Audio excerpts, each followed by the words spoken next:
Yes, sure. Uh, should you pray? Yeah. और मैं निवेदन करूंगा, ब्रदर साधन सिंह प्लीज प्रार्थना में अगुवाई कीजिए हमारी। इसके बाद हम जो है क्लास को स्टार्ट करेंगे। Okay, let's pray. Father God, we give thanks to you because of your grace and mercy. Father, we are physically, mentally, and spiritually we are well in you.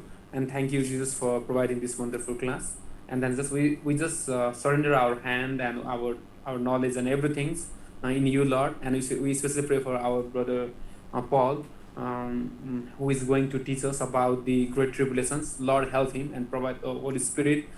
Just provide the knowledge and wisdom to him to make in a very clear and easy way to understand about you, Lord. And thanks for everything, whatever you have done in our life. And we just especially give thanks to you, Lord. Help us to understand in an easy way. Whatever we have, it's all because of you. Lord Jesus' name, we pray. Amen. Amen. Okay, praise the Lord. मैं सबको जय मसीह की। Okay, we are still under the topic of the Great Tribulation. और अभी जो है हम जो महाक्लेश है उसके बारे में पढ़ रहे हैं। So, as I have told you all in the past two classes, how to understand the tribulation period as in the book of Revelation. और जैसे कि मैंने पिछली 2 कक्षाओं में आपको बताया था कि महाक्लेश के समय को जो है किस तरह से समझना है, जो कि हमें प्रकाशित वाक्य में पाया जाता है। The Great Tribulation which Jesus mentioned is the 70th week of Daniel's prophecy. और जो महाक्लेश का समय है वो वास्तव में दानियल का जो 70वां सप्ताह है वही है। And we must take note that, as I've showed you in the diagram, the Great Tribulation timeline of 70th week of Daniel prophecy is the things which shall be hereafter according to Revelation chapter 1 verse 19. और हमें ध्यान रखना है, जैसे कि आपको जो है पीपी आप स्लाइड में देख भी सकते हैं कि जो दानियल का 17वां सप्ताह है वो हमें रेवलेशन 1 जो 19 है उसके अनुसार है, When जो इसके Jesus बाद होने वाली है। When Jesus told John to write in Revelation chapter 1 verse 19, he told John specifically to write what he has seen, what is now and what is hereafter. और यीशु मसीह ने जो है यूहन्ना को इस बारे में बताया, रेवलेशन 1 और 19 में पढ़ेंगे हम, तो उसमें बताया कि जो बातें तूने देखी और जो हो रही हैं और जो होने वाली हैं उनको लिख ले। Revelation chapter 1 is what John has seen the resurrected Christ in heaven. और अगर हम प्रकाशित वाक्य का पहला अध्याय पढ़ेंगे तो यूहन्ना वहां पर जो है जो यीशु मसीह को देखता है, जो पुनरुत्थान यीशु मसीह को देखता है, जिस यीशु का जो पुनरुत्थान हो चुका था उसके बाद उसने यीशु को देखा। What is now which was spoken to John is that John was living in the Ephesus, or he was now at the moment thrown into Patmos island, is during the church age time. और जब यूहन्ना जो था वो पतमुस टापू पर था, उसने वो सारी बातें जो है वहां पर देखी। The church was established in AD after Jesus' death, around after AD 36. और 36 एडी में, यानी कि यीशु मसीह की मृत्यु जो है करीब करीब जो है 36 एडी में जो है ये सब बातें जो है घटी और उसने देखी। After the church was established, there was a lot of apostles, and even Apostle Paul has established many churches during that time. और उस समय जो है बहुत सी जो है कलीसियाएं का जो है नींव डाली गई, और पौल ने जो है बहुत सी कलीसियाओं को नींव डाली उस समय। And when John got this revelation from Jesus in the island of Patmos, it was AD around 90 to 95. और जब यूहन्ना ने जो है ये सब बात देखी तब वो समय करीब करीब 90 से 95 एडी का समय था। So John lived in the time of what is now is the church age. तो यूहन्ना जो जिस समय रह रहा था वो समय जो है पतमुस टापू पर था, उस समय जो था वो कलीसिया का समय था। And we are also living at the church age. This is Jesus dying on the cross. If you see the diagram, this is the church age, and we are here at the end of the church age. और आप जिस प्रकार से देख सकते हैं कि हम भी जो है अभी कलीसिया युग में हैं, और यहाँ पे आपको पीपी स्लाइड में दिखाया जा रहा है कि हम जो है कलीसिया युग के अंतिम समय में चल रहे हैं। So just to let you know about our past class, here Jesus told the disciples to wait in Jerusalem for the Holy Spirit. और शुरू में हमने देखा यीशु मसीह जो है अपने चेलों से कहता है कि जब तक जो पवित्र आत्मा ना आए तब तक यरूशलेम में ठहरे रहे। The Holy Spirit came down on the day of Pentecost. और पेंटिकुस्त के दिन जो है होली स्पिरिट जो है पवित्र आत्मा उनके ऊपर आया। And we are here at the end of the church age where we are also told to wait, but wait for Jesus Christ secret coming, or he as he come as a thief. और हमें भी जो है वो हम जो है Like a last thief. समय में जो है कलीसिया के चल रहे हैं, और हमें जो है वो यीशु मसीह के जो है आगमन का इंतजार करना है जब उसका गुप्त आगमन होने वाला है। It is a secret coming because Jesus Christ comes like a thief. He is not a thief. He comes like a thief. No one knows the time, day or hour. और बाइबल जिस प्रकार से बताती है कि यीशु मसीह जो है जो दूसरा आगमन होगा वो एक गुप्त आगमन होगा, वो एक चोर की नाई होगा, चोर की नाई होगा, सिर्फ नाई होगा, According क्योंकि वो to जो है गुप्त होगा। according to 1 Thessalonians 4:15-18 and 1 Corinthians 15:51 to 53, there will be those who died in Christ, and there will be rapture of those who are living in Christ. और अगर हम पहला थिस्सलुनीके चौथा अध्याय 15 से 18 आयत तक पढ़ेंगे, या फिर पहला कुरिन्थियों 15 उसका 51 से 53 आयत तक पढ़ेंगे, तो वहां पर इस प्रकार से लिखा हुआ है कि जो भी जो है प्रभु यीशु मसीह में सो गए हैं या प्रभु यीशु मसीह में है, वो जो है उनका जो है स्वर्गारोहण उनका हो जाएगा। And we will meet the Lord in the air or cloud. और हम प्रभु यीशु मसीह से जो है बादलों में मिलेंगे। Okay, then in this world begins the tribulation of 7 years period. और इसके बाद जो है 7 साल का महाक्लेश का समय आएगा। So this 7 years period is divided into 3.5 or 42 months and 42 months. और ये जो 7 साल का समय है वो 3.5 साल का समय, 3.5 साल का समय दो भागों में, यानी कि 42 महीने में बांटा गया है। So you can see at the beginning of the tribulation period, the Antichrist will make a covenant to rebuild back the church, rebuild back the temple.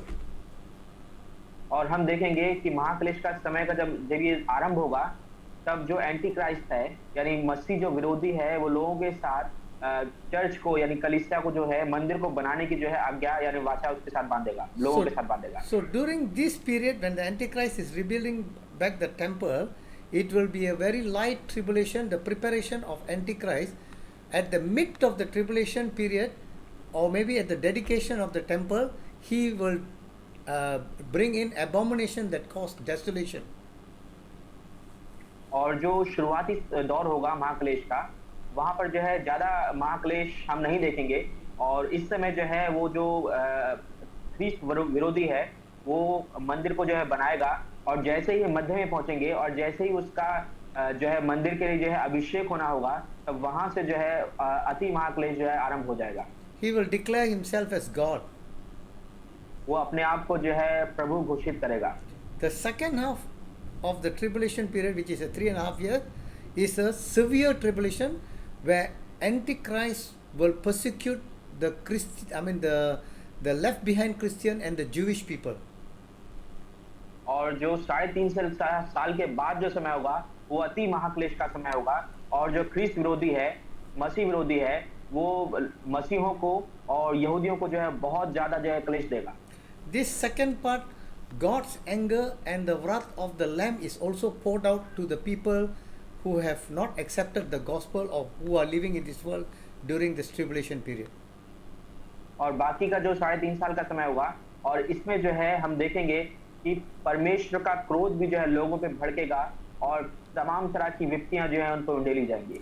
And please remember that the beginning of that 7 years period is the end of the grace period. और इस बात का ध्यान रखिए कि जो ये 7 साल का समय का जो आरंभ होगा, ये अनुग्रह के समय का अंत हो जाएगा। यहाँ पर This 7 years period is considered as a 70th week of Daniel, is a law time, law of Moses. और ये जो 7 साल का समय है, ये व्यवस्था का समय है, जो दानियल के पुस्तक के अकॉर्डिंग जो है ये व्यवस्था का समय होगा। यहाँ पे जो है वो ग्रेस जो है वो जो है वो खत्म हो जाएगा। Then Jesus Christ will come down at the end of the 7 years period and have a war against this Antichrist and the false prophet, which is called the Battle of Armageddon. और इसके बाद जो है जब 7 साल खत्म हो जाएंगे तब प्रभु यीशु मसीह का आगमन होगा और वहां पर जो है एक बड़ा युद्ध होगा जिसका नाम अर्मगदम है। And at this part, when Jesus comes down, he comes down with the armies in heaven, including those who have raptured here. He will come down. और जो यीशु मसीह इस समय आएगा तो उस समय जो है यीशु मसीह अपने फौज के स्वर्गदूतों की फौज के साथ आएगा और उसके साथ में जो लोग रैप्चर हो गए थे, जिनका स्वर्गारोहण हो गया था, वो लोग भी आएंगे। Here he doesn't come down like a thief. It's not a secret coming. It is called a glorious coming. और ये जो है गुप्त आगमन नहीं होगा यीशु मसीह का, और ये महिमा में आगमन होगा। And this is the place where every eyes will see. और यही वो समय होगा जब हर एक आंख उसे देखेगी। And this is the place where Jesus will come down and his leg will touch on Mount Olive. और ये वो समय होगा जब यीशु मसीह जैतून के पहाड़ पर अपना पैर रखेगा। And this is the place, it is also prophesied in Zechariah chapter 14 and also in Acts chapter 1 verse 11. और इस बात की भविष्यवाणी जो है जकरिया अध्याय 14 में और Acts chapter 1 verse 11. और प्रेरितों का काम पहला अध्याय और उसके 11वें आयत में भी इसकी जो है जिक्र किया गया है। You remember Acts chapter 1 verse 7, verse 11, it says that as Jesus blessed the disciple before he was taken up on the 40th day up to heaven, his और आपने जो है प्रेरितों के काम 1 और उसका 11वां पद जो है पढ़ा होगा, वहां पर यीशु मसीह का जब स्वर्गारोहण होता है तब वो चेलों को जो है आशीषित करता है। While the disciples were seeing Jesus going up into heaven and close into, and he disappear in the cloud.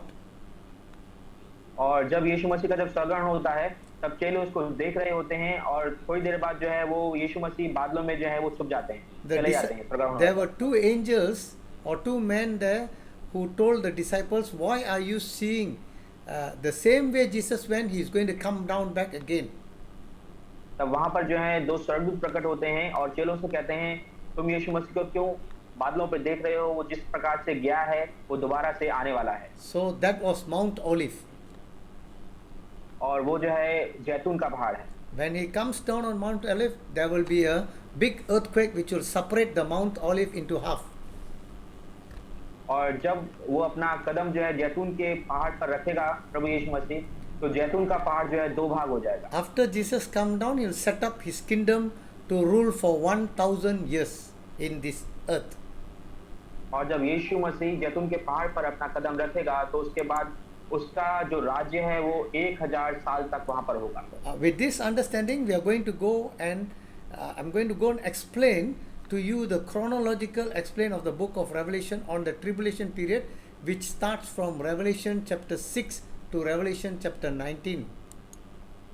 और इन बातों के साथ ही मैं आज की कक्षा को आरंभ करना चाहता हूं, जो कि हमें प्रकाशित वाक्य अध्याय 6 से लेकर 19 में जो बातें हैं महाक्लेश का समय, उसके बारे में हम लोग जानेंगे। I have already explained this in the last class, so you can refer to the link before. I'll just glance through the introduction of this Revelation chapter 6. और चैप्टर जो अध्याय 6 है उसके बारे में मैं पिछली 2 कक्षाएं इसमें बता चुका हूं और हम जल्दी से जो है इसकी तरफ चलेंगे। अगर आपको पिछली कक्षाएं देखनी है तो आप पिछले लिंक में जाकर के देख सकते हैं। Revelation chapter 6 verse 1 to 8, it talks about 4 horses. और यदि हम प्रकाशित वाक्य 6 का 1 से 8 तक अध्याय पढ़ेंगे, आयत पढ़ेंगे, तो वहां पर जो है 4 घोड़ों के बारे में बताया गया है। When you refer to horses in the Old Testament, which is for the Israelite people, it is showing power. और जो आप पुराने नियम में देखेंगे तो घोड़ों का मतलब जो है वो है शक्ति। So Revelation chapter 6 verse 1 and 2, Antichrist come and he will control the political power. और जो हम प्रकाशित वाक्य 6 और 6 छठा अध्याय 1 से 2 आयत पढ़ेंगे तो वहां पर जो हमें मिलेगा राजनीतिक शक्तियों को जो है वो मसीह विरोधी होगा, राजनीतिक शक्तियों को कंट्रोल करेगा। So you can see that Revelation chapter 6 verse 3 and 4, Antichrist controlled the military power, but the first horse is the white horse. This second horse is a red horse, where Antichrist controls the military power with another person. और जब हम प्रकाशिता के 6 उसका 3 और 4 पढ़ेंगे तब 1 और 2 में हमने देखा था वहां पे व्हाइट हॉर्स था, और यहाँ पर जो है रेड हाउस यानी कि लाल जो घोड़ा है वो ये दर्शाता है कि वो जो है जितनी भी जो है फौज की शक्ति है उसको जो है मसीह विरोधी कंट्रोल करेगा। The third horse is a black horse, where Antichrist will control economical power. और हम छठा अध्याय प्रकाशित वाक्य 5 से 6 देखेंगे तो ख्रीस्त विरोधी जो होगा वो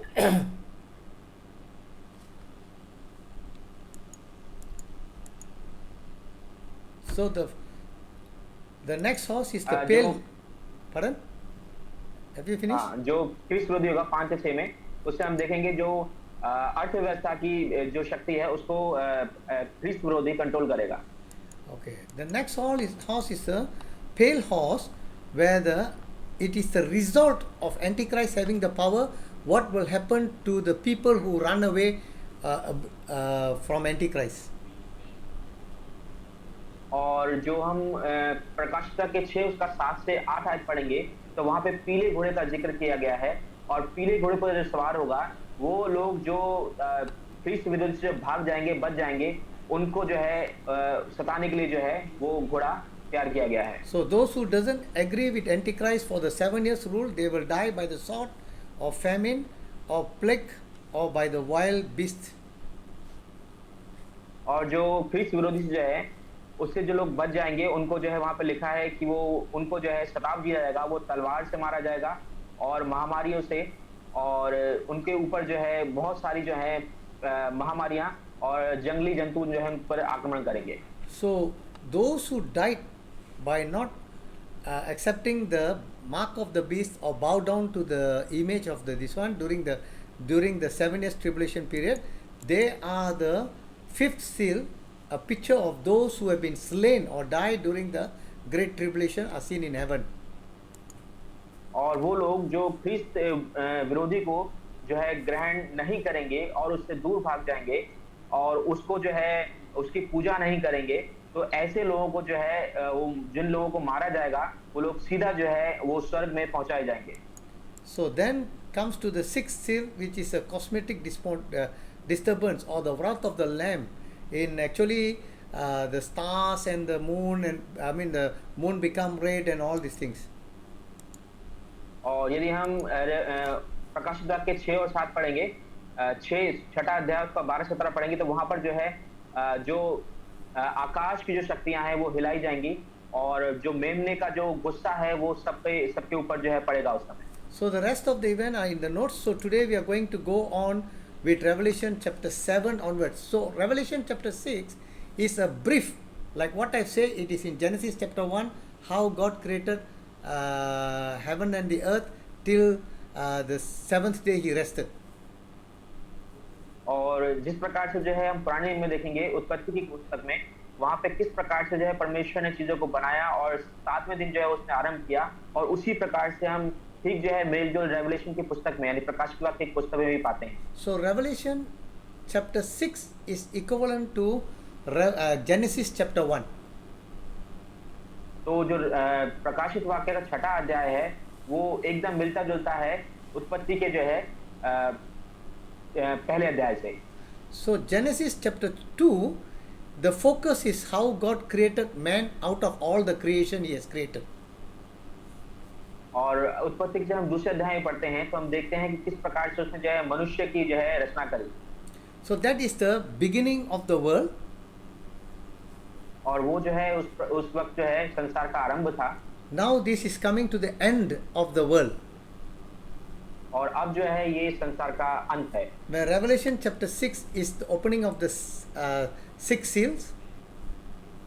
और जब हम प्रकाशित वाक्य 6 पढ़ते हैं तो वहां पर जो है 6 मोहरों का जो है खुलना पाया जाता है। And Revelation chapter 7 is how God want to save the Israelites people. और जब हम प्रकाशित वाक्य 7 अध्याय पढ़ेंगे तो वहां पर हम पाते हैं किस प्रकार से जो है यीशु मसीह चाहता है कि जो इजरायली लोग हैं वो कैसे बचाए जाएं। Or as how he has promised to Abraham and David and all the Israelites.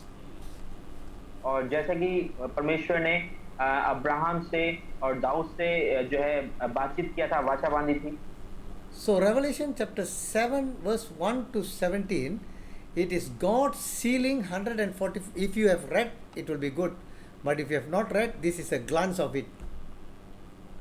अगर आप प्रकाशित वाक्य 7वां अध्याय और जैसे मैंने बताया था 19 तक अगर पढ़ लेंगे तो बहुत अच्छी बात है। अगर आपने नहीं पढ़ा है या नहीं पढ़ चुके हैं आप, तो फिर मैं जो है थोड़ा सा आपको जो है उसका दृष्टिकोण जो है उसकी दृष्टि पे थोड़ा सा उसके बारे में थोड़ा सा बताऊंगा आपको। If you have been coming from the beginning of my class, this is one of the easiest chapter to understand. But if you have not come, it will be very difficult for you to understand. अगर आपने शुरू से जो है मेरी सारी जो है क्लासेस अटेंड की हैं तो आपको ये बहुत समझने में बहुत ही आसानी होगी, और यदि आपने शुरू वाली क्लासेस नहीं देखी हैं तो थोड़ा सा जो है आपको मुश्किल होगा इसको समझने में। So Revelation chapter 1 verse 1 to 17, it says God sealing the 144,000 of all the tribes of Israel, not the church, and a great view of great tribulation multitude white in white robe in heaven, Martha during the great tribulation. और यदि हम प्रकाशित वाक्य 7 उसका 1 से 17 आयत तक पढ़ेंगे तो वहां पर लिखा हुआ है कि प्रभु यीशु मसीह जो है वो इज़राइल के जो है 12 गोत्रों पर मोहर देगा, और ये जो है कलीसियाओं से नहीं है, ये इज़राइल के 12 गोत्रों से है। Please keep in mind Revelation chapter 1 verse 19. This is what God is telling hereafter. After the church is taken off, then what is going to happen is all prophesied in Revelation chapter 7 onwards till 19 to end of the Revelation.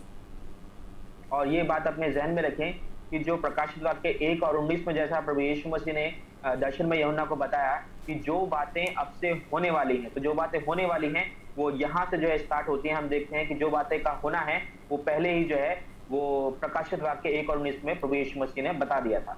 All this from Revelation chapter 6 to 19 and even after that, all have not taken place, waiting for Jesus Christ to come, then immediately all will start to take place. और अभी हम जो है प्रकाशित वाक्य 6 से लेकर आगे तक जितने उसके अध्याय हैं वो पढ़ेंगे, तो उन सब में जो है वो सभी घटनाएं अभी तक नहीं हुई हैं, और ये सारी घटनाएं तभी होंगी जब प्रभु यीशु मसीह का आगमन इस पृथ्वी पर हो जाएगा। After the church is taken away, now Israelite period comes in, 70th week of Daniel. और जैसे ही जो है कलीसियाओं का स्वर्गारोहण हो जाएगा तो उसके बाद जो है इजरायली लोगों के लिए जो है समय यहाँ से यानी दानियल का 17वां सप्ताह जो है स्टार्ट हो जाएगा। So Revelation chapter 7 is sealing, and also those who died in the tribulation period, they are seen in heaven. और रेवलेशन अगर आप प्रकाशित के 7 से 17 में पढ़ेंगे तो यहाँ पे मोहरों के बारे में है कि 1,44,000 पर जो है किस प्रकार से जो है परमेश्वर उनको मोहर करेगा उन लोगों पर, और चैप्टर 6 में जो है वो आप पढ़ेंगे वो सारा जो है किस प्रकार से जो है स्वर्गारोहण कलीसिया का होगा। So Revelation 7 is actually showing you, just like in Genesis 2, how God created Adam and Eve, man and woman. It is the same thing God is showing here, how the Israelite people are going to be, and how they are, if they are dead, how are they going to be in heaven. और जिस प्रकार से उत्पत्ति दूसरे अध्याय में पढ़ते हैं कि परमेश्वर ने जो है किस प्रकार से मनुष्य की रचना की, उसी प्रकार से जैसे हमने उत्पत्ति दूसरे अध्याय में पढ़ते हैं वैसे ही प्रकाशित वाक्य 7 है उससे मिलता जुलता किस प्रकार से जो है इजराइल को परमेश्वर जो है प्रभु यीशु मसीह बचाएगा और किस प्रकार से वो जो है उनका स्वर्ग में जाना होगा। Okay, Revelation chapter 8 is the 7th seal, the last seal, but it introduced 7 trumpet judgment. This is actually the starting of the second half of the tribulation period and preparing for an even worse called the day of God's wrath. और अगर हम प्रकाशित वाक्य 8 और उसका 1 से लेकर 6 आयत तक पढ़ेंगे तो यहाँ पर जो है 7वीं मोहर का खोला जाना है, और ये जो है समय होगा ये 3.5 साल जो बाद वाले हैं उसका समय होगा, और ये अति महाक्लेश का समय होगा। यहाँ पर परमेश्वर का क्रोध जो है बहुत तेजी से जो है लोगों के ऊपर जो है भड़केगा। To let you understand better, I will explain this to you. और ताकि आप जो है ठीक से समझ पाएं, मैं इसको आपको जो है ठीक से जो है संक्षेप में जो आपको बताता हूँ। When Jesus took the scroll from God in Revelation chapter 5, और जब यीशु मसीह ने जो है अपने हाथ में जो है वो मोहर को जो है लिया, he opened 1 to 7 seal, और वहां पर जो है प्रभु यीशु मसीह ने 1 से लेकर 7 तक सारी मोहरों को खोला, the 7th seal got 7 trumpet. और जब 7 मोहरें खोली गईं तब वहां पर 7 तुरहियां फूंकी गईं, The 7th trumpet, the last trumpet, got 7 bowls or whales. और 7वां जब तुरही फूंकी गई थी तब वहां पर जो है 7 टाइप की जो है विपत्तियां हम देखते हैं उधर। The 7th trumpet is also like the 7th trumpet got some disaster falling on the earth. और 7 जो विपत्तियां हैं वो इस प्रकार से हैं कि 7 मोहरों का खोला जाना, या फिर हम इसको ऐसे कह सकते हैं कि 7 विपत्तियों का जो है पृथ्वी पर उंडेला जाना। And after the 7th trumpet is blown, 7 bowls which the angel pour in this earth is also worse disaster than the 7th trumpet. और जो 7 तुरहियां फूंकी गईं और उसके बाद 7 जो अलग अलग स्वर्गदूत थे उन्होंने जो है वो पृथ्वी पर उन विपत्तियों को जो है उंडेला। The trumpet and the bowl are referred to as the wrath of the Lamb or wrath of God. और 7 तुरहियां जो हैं और 7 जो कटोरे थे विपत्ति के वो जैसे पृथ्वी पर उंडेले गए थे। It is how we Christians have been persecuted. Jesus said, love your enemy, pray for those who persecute you, and we shouldn't take any revenge. और जिस प्रकार से जो है यीशु मसीह की हम शिक्षाओं को देखते हैं, यीशु मसीह ने कहा कि किसी की जो है तू बदला ना लेना और किसी से जो है हमें जो है हर एक जन से जो है प्यार और मोहब्बत से रहना है। तो यीशु मसीह की शिक्षाएं जो थी ये सारी थी, और यहाँ पर जो है हम देखते हैं कि यहाँ पे अति क्लेश का जो है ये समय है। So maybe whoever your enemy is or the persecuted person, he would have died. और हो सकता है कि यदि कोई हमारे जो है साथी है या परमेश्वर को जानने वाला है वो क्लेश के कारण जो है वो मारा गया हो। But that type of people are still living in the tribulation period. लेकिन जो है कई जो लोग हैं वो अभी वो उस समय के लोग जो हैं वो अति क्लेश पीरियड में जो है जी रहे होंगे। So God is going to take revenge over them because of the prayer of the church. He is now pouring it to take the revenge now. और उस समय जो है प्रभु यीशु मसीह उनका जो है बदला लेगा, क्योंकि उनकी जो प्रार्थना है, प्राचीनों की जो प्रार्थना है वो परमेश्वर तक पहुंचाई जाएंगी।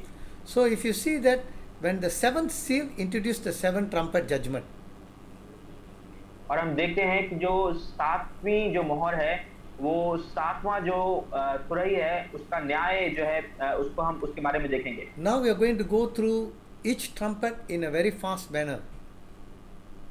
और हम जो हैं जो हर एक जो तुरही है उसके बारे में देखेंगे बहुत ही जल्दी से। So this is going to happen in the second half of the tribulation period. और ये जो है 3.5 साल का जो है 3.5 साल का दूसरा वाला समय है, उसमें जो है ये सब घटेंगी। When the angel blows the first trumpet, 1/3 of all the trees and green grass being burned by the hellfire and blood cast upon the earth. और पहली तुरही जब फूकी जाएगी तो पृथ्वी का जो है 1/3 पेड़ है वो नष्ट कर दिए जाएंगे, हरी घास नष्ट कर दी जाएगी, और ओले और आग लहू मिले हुए ओले और आग जो है पृथ्वी पर वो डाले जाएंगे। So the second trumpet sees a great mountain of sulfur falling into the sea, destroying 1/3 part of the sea and all living creatures in it. That means the sea creatures and 1/3 part of shipping vessels. और उसके बाद अगर प्राकृतिक वाक्य 8 और आयत 8 से 9 में देखेंगे तो वहां पर जो है वो सल्फर का जो पहाड़ है वो पृथ्वी पर जो है उंडेला जाएगा, जो कि जो है जो समुद्र है उसका 1/3 जीव को जो है नष्ट कर देगा वो। Just imagine that we are in COVID time. There are many people who are dying. और जैसा कि हम देख सकते हैं कि हम जो है अभी कोविड के समय में हैं तो बहुत से लोग जो हैं उनकी मृत्यु हो गई। But during this time, it is even worse than COVID. लेकिन जो ये समय होगा, ये कोविड से भी कहीं ज्यादा जो है बेकार समय होगा। I won't say worse than 100 times. I will say worse than million times. और सिर्फ मैं ये नहीं कहूंगा कि ये 100 गुना इससे जो है कलेश का समय होगा, लेकिन जो है ये करीब लाखों गुना जो है उससे ज्यादा कलेश का समय होगा ये। In overall, the world population now is around 8 billion people. और यदि हम अब देखेंगे तो जो संसार है उसकी जो पॉपुलेशन है वो करीब 8 बिलियन है। 1/4, which is 2 billion people, will die. और करीब जो है 2 बिलियन यानी कि 1/3 जो है करीब जो है वो मारे जाएंगे। Meaning, if you take the entire India and also China, all of them die. यानी कि आप कह सकते हैं कि जो चाइना की जो जनसंख्या है और भारत की जनसंख्या है करीब दोनों की जनसंख्या जो है वो मर जाएगी। These are the two largest populated populated countries. If everybody dies, just imagine how many people are dying. Sorry, Pastor, come again. Call was. These are the two world populated country, India and China. If everybody die, just imagine how the world will be. और ये जो है सबसे अधिक जो populated यानी जनसंख्या वाले देश हैं भारत और China. So it will be like that. The whole world is as though like 2 billion die. और तो आप ऐसा समझ सकते हैं कि पूरे संसार में जो है करीब 2 बिलियन लोग जो है वो मारे जाएंगे। If you see the COVID, is around 1 or 2 million people only have died. Million, that is billion. और यदि हम कोविड टाइम में देखेंगे तो करीब जो है 2 या 3 लाख लोग मारे गए थे, लेकिन उसमें जो है 2 या 3 करोड़ लोग मारे जाएंगे। Okay, so Revelation chapter 8, the third trumpet causes the great star called wormwood, which is called, which is translated as bitter, to fall on the fountains of water, and third of the river turned bitter, resulting in the death of millions, not billions, millions. और जब प्रकाशित वाक्य 8वां अध्याय और उसकी 10 से 11 आयत पढ़ेंगे, जब तीसरी तुरही जो है फूकी जाएगी, तब एक जो है बहुत बड़ा तारा वो उसका नाम जो है वो नागदौन है, जो कि वो गिराया जाएगा और वो जो है इसमें पानी में जो है गिराया जाएगा और करीब जो है वो नदियों का पानी वो कड़वा हो जाएगा काफी। और इसके कारण जो है बहुत सी लोगों की मृत्यु हो जाएगी। Fourth trumpet result in 1/3 less sun, moon and star, extending its darkness of night. That means the world will be very dark during the time.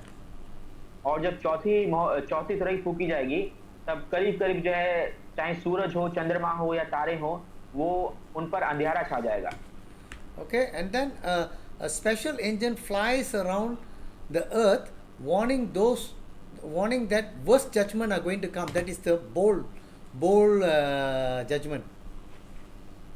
और प्रकाशित वाक्य 8 और उसका 13 आयत पढ़ेंगे तो वहां पर जो है कुछ जो है खास एंजल होंगे जो पृथ्वी पर जो है उड़ेंगे और लोगों को और वार्निंग देंगे कि किस प्रकार से जो है बहुत बुरा जो है न्याय वो पृथ्वी पर पड़ने वाला है। Then we come to Revelation chapter 9 verse 1 to 12. You see the fifth trumpet introduce some hideous or demon-like creature such as scorpion and locust coming out of the bottomless pit. Not given authority to kill men, they torture them so badly that they will seek death and will not find it. और प्रकाशित वाक्य 9 उसका 1 से 12 आयत तक पढ़ेंगे तो हम देखेंगे जब 5वीं जो है तुरही फूकी जाएगी तब वहां पर बहुत तरह के जो है बिच्छू के मानिंद या फिर जो है टिड्डियों के मानिंद वहां पर जो है एक अथाह कुंड से जीव निकलेंगे जो लोगों को बहुत सताएंगे और उनके डंक से जो है लोग मार। So these are actually like fallen angels which are kept in hell, which will come out during this time. They are kept for judgment, but they will given short time for them to come and not to kill men but to torture men.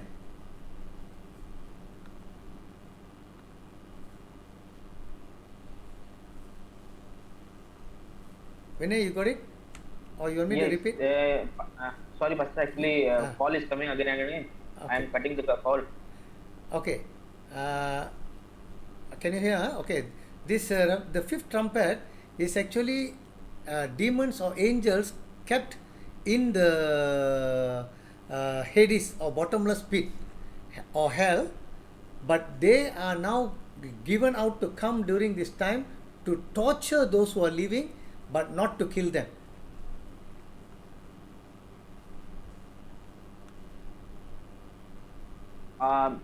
ये समय जो होगा जब हम पढ़ेंगे तो इन इन लोगों को जो है अधिकार दिया जाए कि लोगों को सताएं लेकिन उनको मारे नहीं. Okay, so after the fifth trumpet, this is the first woo or first danger which has passed.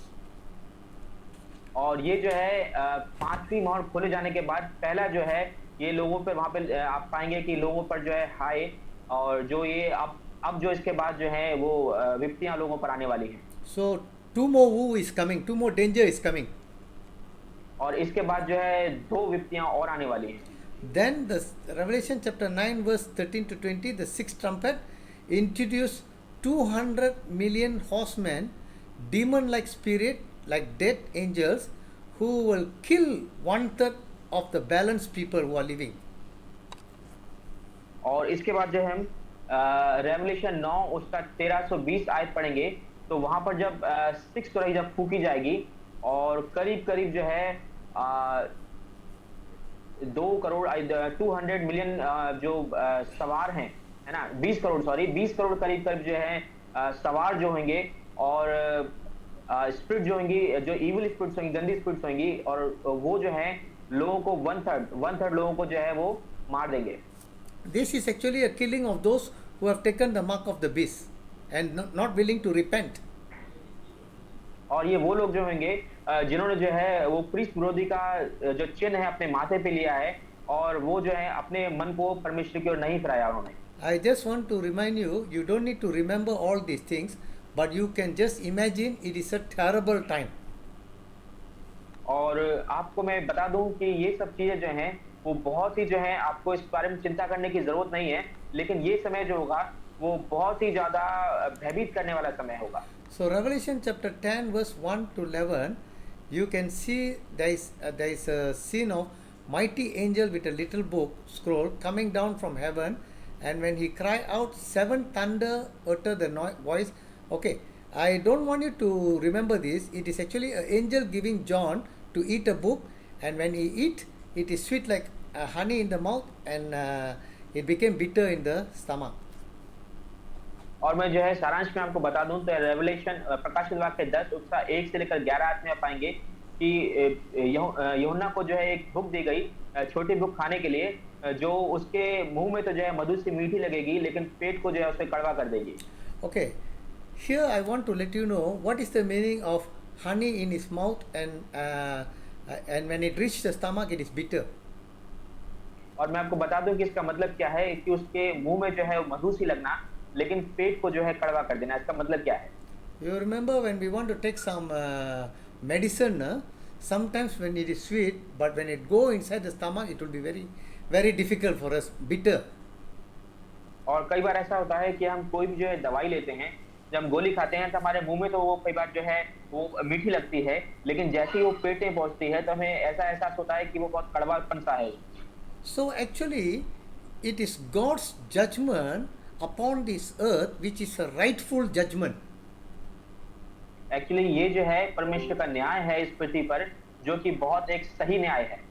But for the earth, when the judgment comes, it is very terrible or bitter. लेकिन जब ये न्याय जो पृथ्वी पर पड़ेगा ये बहुत ही भयभीत करने वाला होगा बहुत ही कड़वा होगा. Okay, Revelation chapter 11, you see 3 to 14, the two witnesses which prophesy 1 to 6 days, that means 3.5 years.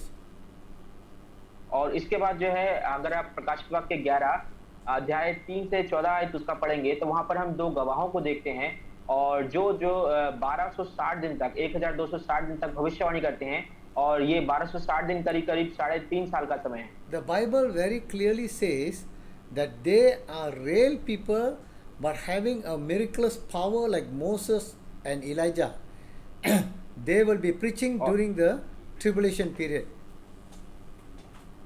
और बाइबल इस प्रकार से बताती है कि ये जो लोग होंगे, ये जो गवाह होंगे, ये जो है सचमुच होंगे और इनके पास जो है बहुत ही आश्चर्य कर्म करने वाली जो है शक्तियां दी जाएंगी, जैसे कि मूसा और एलिया को दी गई थी। और ये जो है वो प्रीच करेंगे यानी प्रचार करेंगे जब महाक्लेश का समय होगा। After the 3.5 years, the Antichrist will kill these two people.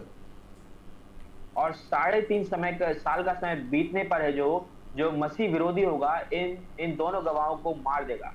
And after 3.5 days, there is a voice from heaven which says, come up, and they will be seen by all the enemies and they will go up alive. और इसके बाद हम देखते हैं 3.5 साल समय के बाद जब ये मार डाले जाएंगे, तब आकाश से जो है एक आवाज आएगी और ये दोनों जो है जी उठेंगे। 3.5 days they will be hanging in Jerusalem, where everybody in the world will be very happy because they are already killed and they will exchange gift. और 3.5 दिन के बाद इनको जो है वो मारा जाएगा और लटका दिया जाएगा और लोग जो है बहुत खुश होंगे और आपस में जो है एक दूसरे को गिफ्ट दिया करेंगे। But after 3.5 days, then they will be called by God to go up to heaven.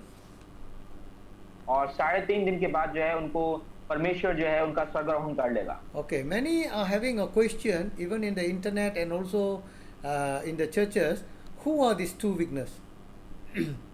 और कई जो है अगर हम गूगल पे देखेंगे तो बहुत से जो है इस सवाल को पूछते हैं या कलीसिया में बहुत से सवाल को पूछते हैं कि ये जो दो गवाह हैं ये कौन हैं? Many predict either Enoch or Elijah because they have not died, they were taken up to heaven. और कई लोग जो है इस प्रकार से कहते हैं या तो ये हनोक है और एलिया है जिनको जो मरे नहीं थे लेकिन जो है स्वर्गारोहण उनका जो है शरीर समित हो गया था। And there are some also who predict either Elijah or Moses because both of these men are the one who came during the transfiguration of Jesus is Mark chapter 9. और कुछ लोग जो है ये अनुमान लगाते हैं कि ये मूसा और एलिया हैं। But I want to tell you something very clearly. लेकिन मैं आपको स्पष्ट रूप में जो है एक बात बता देना चाहता हूँ। Remember the basic of what Jesus told John in Revelation chapter 1 verse 19. हमें जो है उस बात को ध्यान रखना है कि प्रभु यीशु मसीह ने प्रकाशित वाक्य 1 और 19 में यूहन्ना को क्या बताया था। This is going to happen, not already happened. कि ये बातें जो हैं होने वाली हैं, अभी हुई नहीं है, ये बातें होने वाली हैं। So if it is going to happen, these people, the Bible says they have the power like Moses and Elijah. तो अगर ये बातें होने वाली हैं तो वचन इस प्रकार से बताता है कि ये जो दो गवाह होंगे इनकी शक्तियां जो होंगी वो मूसा और एलिया की तरह होंगी। So please don't waste time finding out who are they. तो कृपया जो है इन बातों में अपने समय को बर्बाद ना करें ये जानने के लिए कि वो दो गवाह कौन से होंगे। Because the Bible is very easy to understand if you just put it as two witnesses who will come during the time. तो क्योंकि जो है वचन जो है प्रकाशित वाक्य का हमारे लिए आसान हो जाएगा समझने के लिए यदि सिर्फ हम इस बात को समझ लें कि हाँ दो गवाह आने वाले हैं। I am not interested to know who are they. और मुझे जो है इस बात में कोई रुचि नहीं है कि वो दो कौन से गवाह होंगे। I am waiting for Jesus Christ to take me to go to heaven. मैं सिर्फ इस बात का इंतजार कर रहा हूँ कि जब यीशु मसीह आएगा और मुझे जो है स्वर्ग में लेकर के जाए। When I am taken up, then only this 7 years tribulation period where the two witnesses are going to come.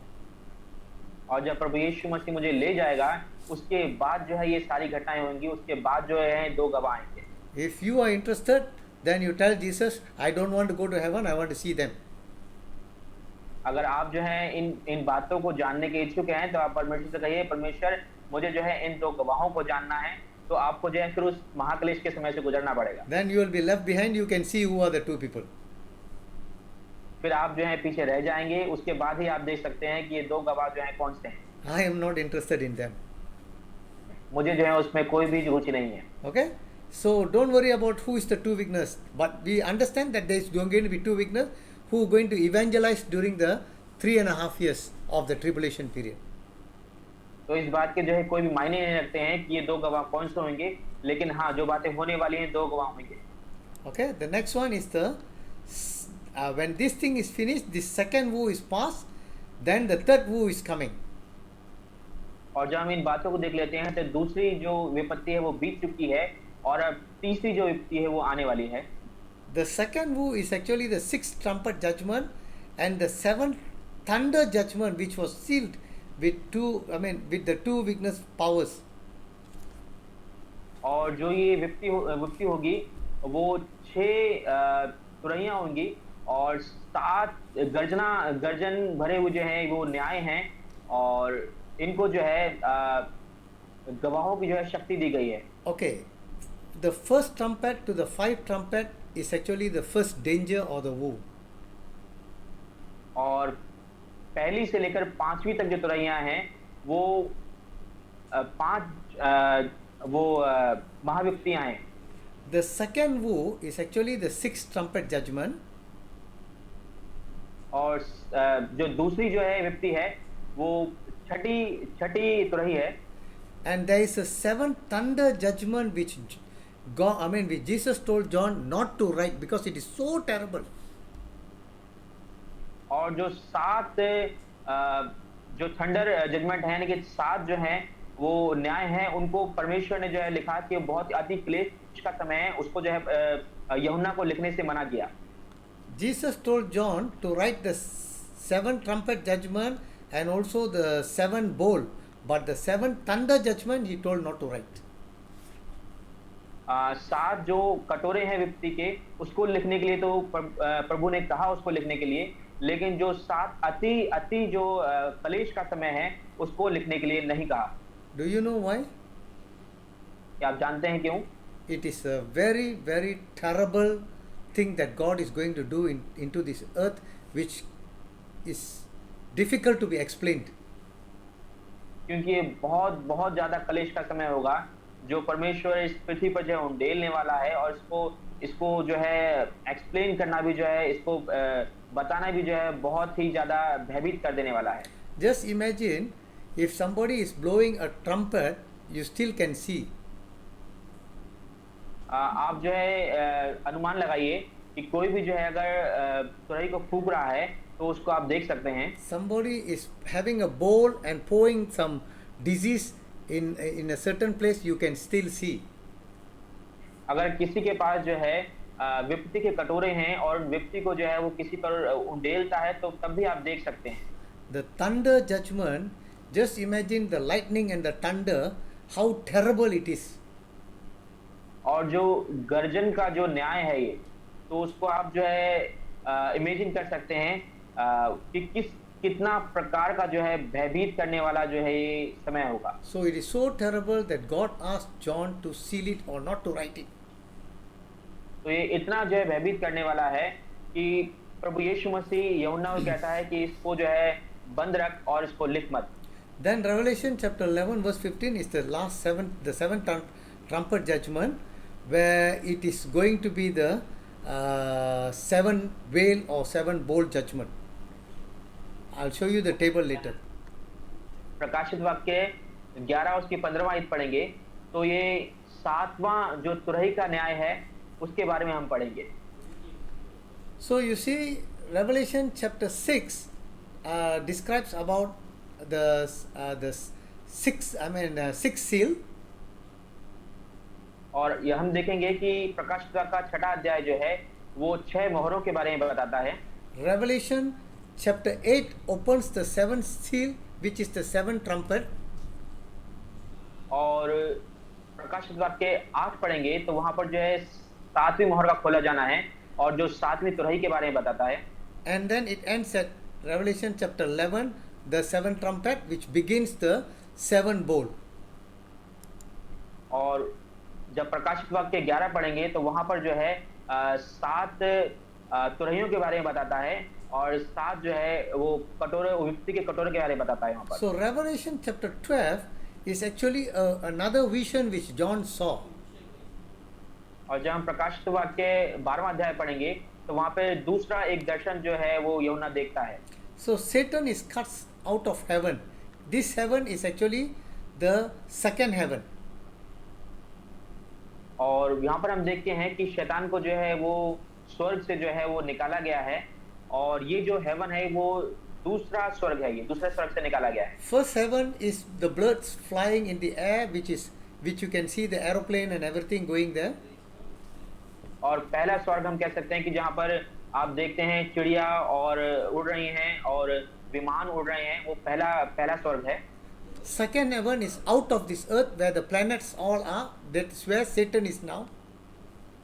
और दूसरा स्वर्ग जो है वो इस पृथ्वी से जो है ऊपर है, जहाँ पर सारी जो है आकाश के तारागण की शक्तियां हैं, वो सेकंड हेवन है, जहाँ पर जो है सैटन रखा गया है। So there will be a war between Michael and Lucifer, angel, the Satan. और इसके बाद जो है वहां पर हम देखेंगे कि पढ़ेंगे वहां पर कि लूसीफर और जो सैटन है लूसीफर और माइकल जो है एंजल, उनके बीच में एक बहुत बड़ा वॉर होगा, युद्ध होगा। Michael will defeat Lucifer and he is thrown down to the earth. और मिकाइल जो है वो लूसीफर को हरा देगा और पृथ्वी पर फेंक देगा। This Lucifer, or called Satan or ancient serpent, which deceived Adam and Eve in the garden. और यही जो लूसीफर था, जिसे हमने सांप भी कहते हैं, तो इसी ने जो है आदम और हव्वा को बहकाया था। So when he come down, he will give Antichrist his power, his throne, and a great authority to show power to the world. और इसके बाद जब वो पृथ्वी पर गिराया जाएगा, तो ये सारी अपनी शक्तियां जो है वो ख्रिस्त विरोधी को दे देगा, जिससे कि वो जो है इस पृथ्वी पर जो है राज्य करना पाए। And even will show Antichrist die and coming back to life. और इसके बाद हम देखेंगे जो मसीह विरोधी है वो मर जाएगा और फिर से जो है वो जिंदा हो जाएगा। But not truly dead. It is actually like magically dead and coming back to life, cheating people.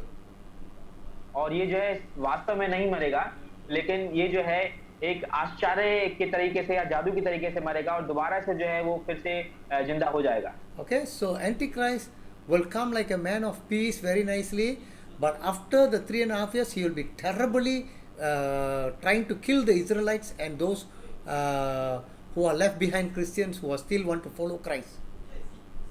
तो ये ख्रिस्त विरोधी जो है वो इस प्रकार से आएगा जैसे मनुष्य के लिए शांति को लेकर के आया है, लेकिन जैसे ही 3.5 साल बीत जाएंगे ये बहुत ही बुरी तरीके से लोगों को जो है वो क्लेश देना स्टार्ट कर देगा। In Revelation chapter 12 you will see a woman who is actually referred to as Israel. और प्रकाश विभाग के 12 में देखेंगे तो वहां पर एक स्त्री के बारे में बताया गया है, और ये स्त्री जो है वो इजराइल राष्ट्र को इंगित करती है। So John saw a vision about a woman who is pregnant. और यूहन्ना ने एक दर्शन देखा जहाँ पर एक गर्भवती स्त्री है And about to deliver a male child. और एक जो है वो बच्चे को जन्म देने वाली है। Before she can deliver, the serpent or devil will come and wait to kill the woman and the child. और इसके बाद हम देखते हैं जब वो बच्चा जनने वाली होगी तब वो सांप जो है वो अजगर जो है वो आएगा और वो चाहेगा कि वो स्त्री को और बच्चे को मार डाले। The moment she deliver a male child, the child is taken up or snatched up to heaven. और जैसे ही वो स्त्री बच्चे को जन्म देगी वो बच्चा स्वर्ग की ओर उठा लिया जाएगा। Since the devil cannot kill the child, so she will try to chase the woman, but the woman are given 2 wings to fly to a place where she will be taken care of by the angel Michael. और जैसे ही वो बच्चा उठा लिया जाएगा और जो वो सांप है उस बच्चे को नहीं मार पाएगा अजगर, तो वो अजगर जो है बहुत गुस्सा हो जाएगा और गुस्से में उस स्त्री को मारना चाहेगा, और फिर उस स्त्री को जो है जो पंख दिए जाएंगे ताकि वो जो है उड़ सके, और उसके बाद जो है जो मिखाइल स्वर्गदूत है उसके द्वारा बताई जाए। So this is the vision or the scenery which John saw in Revelation 12. और इस प्रकार का जो है वो यूहन्ना ने दर्शन प्रकाश विभाग के 12 अध्याय पढ़ेंगे तो यूहन्ना जो है ये सारा दर्शन जो है उसमें देखता है। The woman is Israel. और जो स्त्री है वो इजराइल राष्ट्र है। The devil wants to kill the woman, which is the Israel people, because Israel is the one which where Jesus was born. और जो अजगर जो है वो स्त्री को मारना चाहता है बच्चे के साथ में, ताकि ताकि हम देखते हैं इज़राइल जो ऐसा राष्ट्र है जहाँ से जो है यीशु मसीह ने जन्म लिया था। But the male child that she is delivering is not Jesus Christ. लेकिन जो बच्चा पैदा होने वाला है वो यीशु मसीह नहीं है। Okay? I think 90% or more people in the world believe that the woman is Israel, but the child is Jesus Christ. और मैं आपको बता दूं 90% इस संसार में लोग कई ये सोचते हैं कि जो स्त्री है वो इज़राइल है और बच्चा जो है वो यीशु मसीह है, But they are wrong, लेकिन वो गलत हैं। because you must go back again to the basic. क्योंकि आपको जो है फिर से शुरुआती दौर में जाना पड़ेगा फिर, This is the things which is going to happen. क्योंकि ये वो बातें हैं जो होने वाली हैं। Jesus Christ, 2000 years he was already born. He is no more coming back like a child. और 2000 साल पहले यीशु मसीह पैदा हो चुका है, अब दोबारा से वो एक बच्चे के रूप में जन्म नहीं लेने वाला है। He is going to come riding on a white horse like a king of king and lord of lord. और अब जो वो आएगा वो सफेद घोड़े पे राजाओं की तरह, प्रभुओं के प्रभु की तरह आएगा वो। So who is the child? तो ये बच्चा आखिर है कौन? Since the woman is Israel, क्योंकि ये स्त्री इज़राइल है। the child is the 144,000 Israel people who are sealed. और ये जो बच्चा है ये 1,44,000 इज़राइल के लोग हैं जिन पर मोहर दी गई है। Why do I say that? और मैं ऐसा क्यों कहता हूँ? Because it is the time of Israel where they deliver, or new 144,000 people are being delivered. क्योंकि ये समय होगा कि जब 1,44,000 इज़राइलियों की जो है उत्पन्न होंगे। But when the devil want to kill them, this child is snatched up to heaven. और जब शत्रु जो है उनको मारना चाहेगा तब ये जो है स्वर्ग में उठा लिए जाएंगे। It is the meaning that this 144,000 who started to teach the people of the world about the Jewish law or the God of Abraham,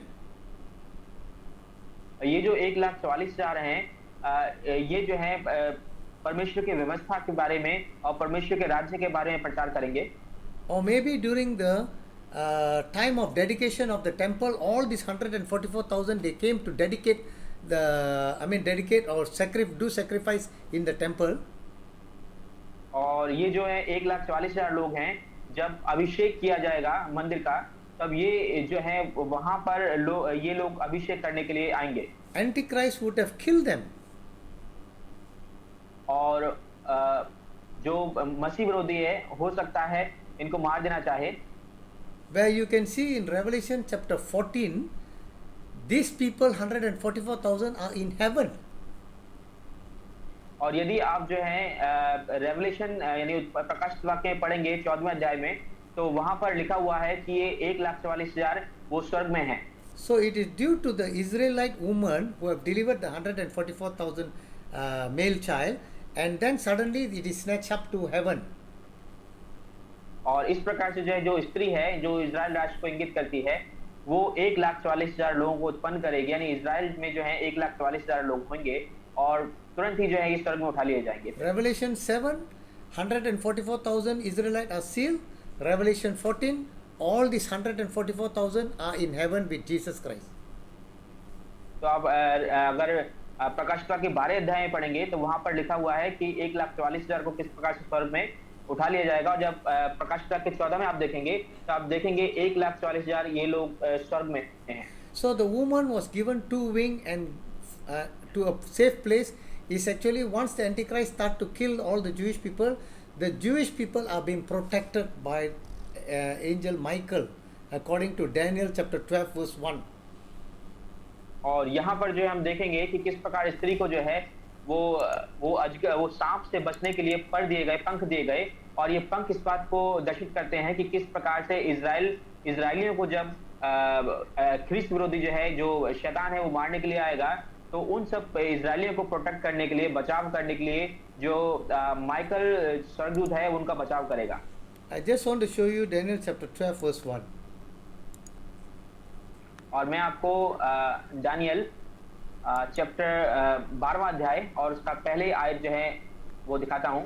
This is the thing. And at that time shall Michael stand up, and the great prince which standeth of the children of thy people Israel, and there shall be a time of trouble such as never was since there was a nation, even to the same time, and at that time thy people shall be delivered, every one that shall be found written in the book.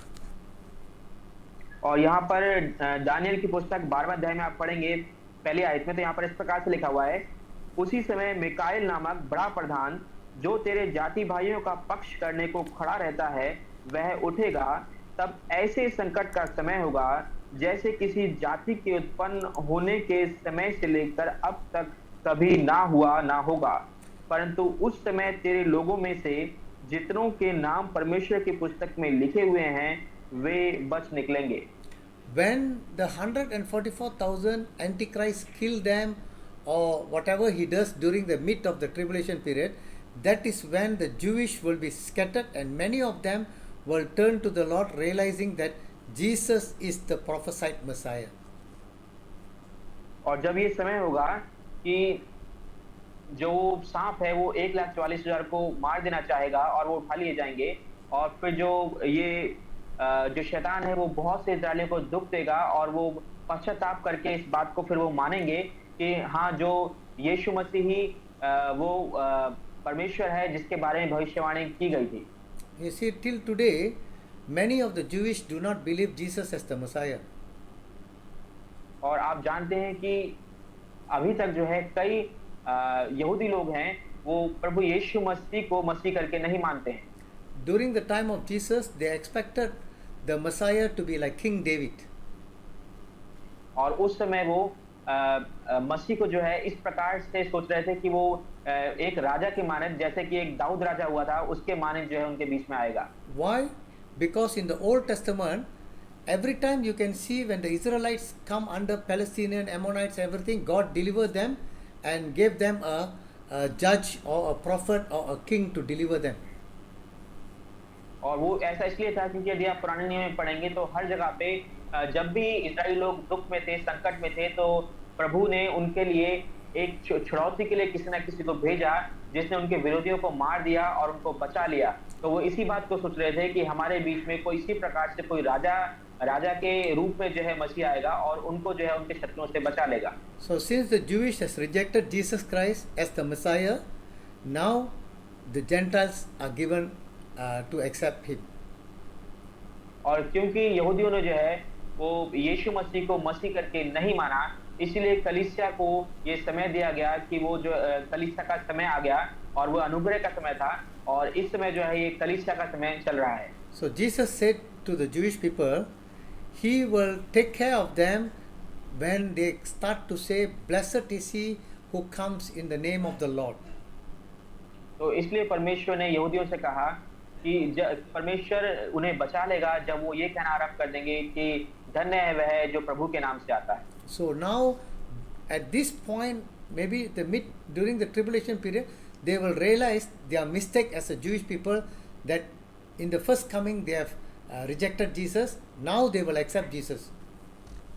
तो ये वो समय होगा जैसा कि उन्होंने पहले समय में जब प्रभु यीशु मसीह आया था उन्होंने प्रभु यीशु मसीह को स्वीकार नहीं किया, और इसके बाद जब महाक्लेश का समय होगा तब इस बात की जो है उनको अनुभूति होगी कि उन्होंने गलती की है, और बहुत तेरे जो हैं अपने मन को जो है फिरा लेंगे मसीह की तरफ। So Revelation 13 verse 1 to 3. और इसके बाद जब प्रकाशित वाक्य 13:1 से हम 3 पढ़ते हैं, It is talking about how Antichrist came into power. और हम इसको पढ़ेंगे कि ख्रीस्त विरोधी जो है किस प्रकार से वो उसके पास जो है शक्तियां आएंगी। This is the beast out of the sea. और ये एक जो है जंगली होगा जो समुद्र से निकलेगा। Okay, so here you can see in Revelation that he will be helped by another man which is called false prophet. और यहाँ पर आप देखेंगे कि वो उसको जो है दूसरे एक व्यक्ति से सहायता मिलेगी जिसको झूठा भविष्यवक्ता कहा गया है। He will hate the religious system that requires the worship of the Antichrist. और ये जो है ये जो मसीह विरोधी है उसका अनुसरण करने के लिए लोगों को प्रेरित करेंगे। So as I've told you earlier, in Revelation 13 verse 4 to 10, you can see how Antichrist is like a dead person. People will believe he's dead, but the devil will come and give him the power to resurrect him. But actually it's not a true death and true resurrection. और जब प्रकाशित वाक्य 13 उसके 4 और 10 में पढ़ेंगे हम, तो वहां पर इस प्रकार से लिखा हुआ है कि जो ख्रिस्त विरोधी होगा वो प्रिटेंड करेगा, यानी कि वो ऐसा करेगा कि वो मर गया है, लेकिन फिर शैतान आएगा और उसको अपनी शक्तियां दे देगा और फिर से जीवित हो जाएगा। So when they see this miraculous thing happen, then the remaining people of the world will start to worship him, the Antichrist, except those whose names are not written, whose names are written in the book of life. तो इस प्रकार जब लोग जो है इनको देखेंगे और चमत्कारिक बातें उनकी देखेंगे किस प्रकार से वो जो है जिंदा हो गया, तो लोग जो है इसके सामने झुक जाएंगे और उसकी आराधना करना स्टार्ट कर देंगे। I want to pause here to tell you something very important. और मुझे जो है आपको जो है बहुत ही एक जरूरी बात बतानी है। Please listen carefully. आप ध्यान से सुनिए। Can you see the word there? Everybody will worship except those whose names are written in the book of life. क्या आपने देखा वहां पर इस प्रकार से लिखा हुआ है कि हर एक कोई उसकी आराधना करना स्टार्ट कर देगा सिवाय उनको छोड़कर जिनका नाम जीवन की पुस्तक में लिखा गया है। You and I who believe that when Jesus comes, all those names who are written in the book of life will rapture or be with Jesus Christ in the cloud. आप और मैं जो मसीह पर विश्वास करते हैं और ये विश्वास करते हैं कि उसका जो गुप्त आगमन होगा, वो मसीह आने वाला है, हम उसके साथ जाएंगे, तो हम सभी जो हैं जो ये विश्वास करते हैं उन सब का स्वर्गारोहण उसके दूसरे यानी गुप्त आगमन में हो जाएगा। Am I right? क्या मैं सही हूँ? But when Jesus comes, only the bright, their name also written in the book of life, not all the people who are written in the book of life will go. Only the bride of Jesus Christ will go up. मगर एक बात ध्यान रखें कि जब यीशु मसीह का दूसरा आगमन होगा, गुप्त आगमन होगा, तब केवल दुल्हन जो दुल्हन कहलाती है उसकी कलीसिया उसी को जो है वो लेकर के जाएगा, लेकिन जीवन की पुस्तक में औरों के नाम भी लिखे हुए हैं, वो सारे जो है उसके साथ नहीं जाएंगे, केवल दुल्हन जो है उसके साथ जाएगी। Others whose name are written in the book of life, Christians, they are not taken up. They have to go through the tribulation period.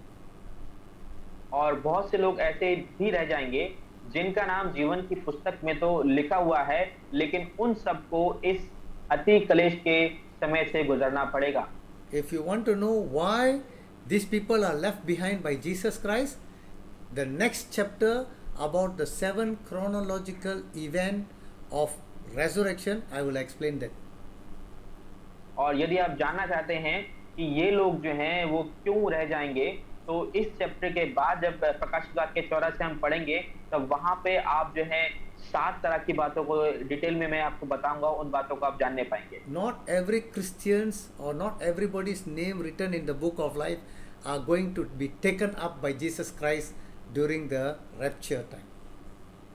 और हर एक व्यक्ति या हर एक ऐसा मनुष्य है जिसका नाम जीवन की पुस्तक में लिखा गया है, प्रभु यीशु मसीह का जब गुप्त आगमन होगा तो हर एक कोई उसके साथ जाने वाला नहीं है। This is why I always tell, if you understand the book of Revelation, there is a lot of secret and lot of things that you and I need to know and to be ready for Jesus coming. और इसलिए मैं आपको बताता हूँ कि जब हम प्रकाशित वाक्य की पुस्तक सही से पढ़ते हैं तो बहुत सी ऐसी बातें हैं जिनको हमें जान लेना जरूरी है, ताकि जब मसीह का जो है गुप्त आगमन हो उसके साथ हम जा सकें। For you to understand, I'll give you a very brief understanding. और मैं जो हूँ ताकि आप समझ सकें, मैं आपको बहुत ही सारांश में इसकी जो है समझ दूंगा। This Bible, ये बाइबल है। if I ask you a question, is written for who? अगर मैं आपसे एक क्वेश्चन पूछूं कि ये किसके लिए लिखी गई है, You might tell me it is written for the world, तो आप हो सकता है कहेंगे कि ये संसार के लिए लिखी गई है, or to the Christians, या मसीहों के लिए लिखी गई है, or to everyone who want to read this Bible. और हर एक उस व्यक्ति के लिए लिखी गई है जो इसको पढ़ना चाहता है। The next question I will ask you is, और अगला जो सवाल है मैं आपसे पूछूंगा, which verse in the Bible are you going to show me to prove what you say? तो मैं कहूंगा आप इस बाइबल में मुझे वो वर्ष दिखाइए, वो आयत दिखाइए जो आप कह रहे हैं इस बात को साबित करती हो। To what proof do you have that this Bible is written for the world or Jewish people or Christian? What proof do you have? क्या आपके पास ऐसा कोई सबूत है कि जो बाइबल बताती है कि ये बाइबल जो है वो संसार के लोगों के लिए लिखी गई है, मसीहों के लिए लिखी गई है, या हर एक व्यक्ति के लिए लिखी गई है? I give you a simple explanation. मैं आपको एक छोटा सा जो है इसके बारे में बताता हूँ। If it is written to the world for everybody, everybody must read. अगर ये पवित्र शास्त्र है सारे संसार के लिए लिखा गया है तो सारे संसार को इसको पढ़ना चाहिए, Everybody don't read. तो हर एक व्यक्ति को इसको पढ़ना चाहिए। If it is written for the Jewish people about the history of the Old Testament, they also don't read the Bible, they read their only Torah. अगर हम बात करें यहूदी लोगों की तो वो भी जो है इसको पूरा नहीं पढ़ते हैं, वो सिर्फ जो है तोरा की जो पुस्तकें हैं केवल उनको पढ़ते हैं। If you say it is written for Christian, you are still wrong. अगर आप कहते हैं कि ये मसीह लोगों के लिखी गई है तो भी आप गलत हैं। Even many Christians don't read the Bible.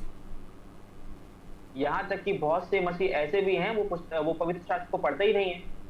It is written for those who believe in Jesus Christ or those who are in Christ. ये उन लोगों को लिखी गई है जो प्रभु यीशु मसीह पे विश्वास करते हैं या प्रभु यीशु मसीह में हैं। Which verse does it say that? कौन सी आयत जो है इस बारे में बताती है? Please go and read in the book of all what Apostle Paul write in the first and second or third verse. कृपया आप जो है जो पौलुस ने जो है सारी पुस्तकें लिखी हैं उनको जो है आप पढ़िए।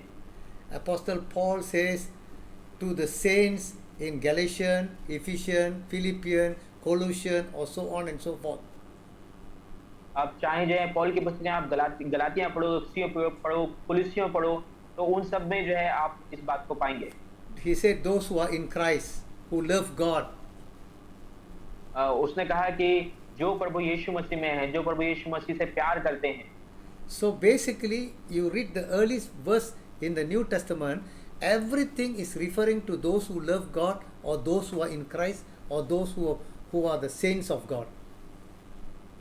तो आधारित रूप से जो है आप देखेंगे कि सारी चीजें जो हैं जो परमेश्वर ने हम बाइबल में पाते हैं वे सब जो है उनके लिए लिखी गई हैं जो प्रभु यीशु मसीह से प्रेम करते हैं, उस पर विश्वास करते हैं, जो मसीह में हैं। So you understand the Bible is written for them? तो क्या आप समझ गए हैं कि पवित्र शास्त्र जो है किसके लिए लिखा गया है? Okay, the second part. दूसरी बात, The Bible is actually a perfect book. ये बाइबल जो है वो एक पूर्ण बुक है और परफेक्ट है, यानी पूर्णतः से जो है पूरी बुक है। It is talking to a man to be perfect or holy in God. और ये जो है बात करती है कि किस प्रकार से मनुष्य को जो है एक अच्छा जीवन, पवित्र जीवन और एक जो है संपूर्ण जीवन जीना है। Okay? You understand that? Now I give you an example. अब मैं आपको जो है एक उदाहरण देता हूँ। If you are studying in a college or in a university, यदि आप किसी जो है कॉलेज में पढ़ते हैं या किसी जो है यूनिवर्सिटी में पढ़ते हैं, so number one, to go into a college or university, you must have some basic qualification. और यदि आप कॉलेज में आते हैं या यूनिवर्सिटी में आते हैं तो आपकी जो आधारित शिक्षा है वो होनी पहले जरूरी है। Okay, the basic qualification is maybe you should have finished your 10th standard or 12th standard to enter into this college. और आधारित शिक्षा से मेरा मतलब ये है कि आपको पहले हो सकता है कि आपको 10th क्लास पढ़नी पड़ेगी, 11th पढ़नी पड़ेगी, 12th पढ़नी पड़ेगी, उसके बाद ही आप कॉलेज में जा सकते हैं। So to enter God's kingdom or to the to understand the Bible, you must be a Christian who have repented and believed the gospel. तो आप जो है इस बाइबल को समझें, इसके लिए पहले आपको जो है एक मसीह होना या मसीह में होना जो है जरूरी है, जिसने अपना मन को फिराया है। When you repent and believe the gospel, then this Bible is for you. अगर आपने पश्चाताप किया है और परमेश्वर पे विश्वास किया है, प्रभु यीशु मसीह पे विश्वास किया है, तो पवित्र शास्त्र आपके लिए ही है। So when a person enter a college, when they are given a book, that book is a perfect book for them to score first class. और जब कोई भी व्यक्ति जो है कॉलेज में एंट्री लेता है, प्रवेश करता है, तो उसको जो है बुक दी जाती है और वो बुक जो है उसके लिए पहली सीढ़ी होती है। If you want to be the best student, you read that book, you will understand everything and you answer according to the book, you are a first class student. और जब आपको जो है वो बुक दी जाती है, आप उसे अच्छे से पढ़ लेते हैं और ठीक से जो है पूरी बुक पढ़ लेते हैं, समझ लेते हैं, तो आप एक नंबर के छात्र हो जाते हैं। But there are many people who went to the college, they passed first class, they passed second class, they passed third class, and there is also even failed people. और ऐसे भी जो है लोग होते हैं जो कॉलेज में जाते हैं, पहले फर्स्ट ईयर में जो है पहले साल में वो पास कर लेते हैं, दूसरे साल में भी पास कर लेते हैं और तीसरे साल में वो फेल हो जाते हैं। So to simplify that thing, so those who have repented and believed Jesus Christ, if they hear the word of God and be a wise person who do according to the word of God, they will pass first class student. तो आप इस बात को ध्यान रखें कि यदि आप मसीह में हैं, आपने मन फिराया है और आप बाइबल को जो है अच्छे से पढ़ते हैं, तो आप पहले दर्जे के छात्र हैं। So those who repented and believed Jesus Christ, but they are still struggling and still cannot understand the Bible, and they still want to live a little bit filthy life, and they still cannot change their character, they might be the second class or the third class student. और ऐसे लोग जिन्होंने मन तो फिरा लिया है, मसीह पे विश्वास भी कर लिया है, लेकिन फिर भी जो है अपना मन को जो है बाइबल पे नहीं लगा रहे हैं, तो आप समझ लीजिए कि वो दूसरे दर्जे के छात्र हैं। So there are also those who believe Jesus Christ, and after that they want to reject Jesus Christ because they don't like to live that way. और ऐसे लोग भी हैं जिन्होंने प्रभु यीशु मसीह पे विश्वास किया और उसके बाद प्रभु यीशु मसीह को नकार भी देते हैं, क्योंकि वो जो है जिस प्रकार से बाइबल बताती है उस प्रकार से वो नहीं चलना चाहते हैं। There are people who don't like to read Bible, they don't want to change their character, they don't want to listen to God's word. और इस प्रकार के लोग जो हैं वो बाइबल को पढ़ना नहीं चाहते हैं, अपने व्यक्तित्व को, अपने आचरण को जो है जो पुराना था उसको चेंज नहीं करना चाहते हैं, ऐसे लोग भी हैं। They want to continue sinning and they like the worldly life. और वो जो है लगातार पाप करते रहते हैं और दुनियावी जीवन जीते रहते हैं। They are like the failed student. और इस प्रकार के लोग जो हैं वो ऐसे हैं जो फेल हो गए हैं। In all these three groups of people, first class, second class, third class, and failed student, let Jesus be the judge. और इसी प्रकार जैसे कॉलेज में जज किया जाता है, वैसे ही मसीही जीवन में भी पहले दर्जे के छात्र, दूसरे दर्जे के छात्र और जो फेल हो गए हैं उस प्रकार के मसीही लोग भी होंगे। To simplify the matter, the first class student are the bride of Jesus Christ who are being perfected and they will be taken up perfectly.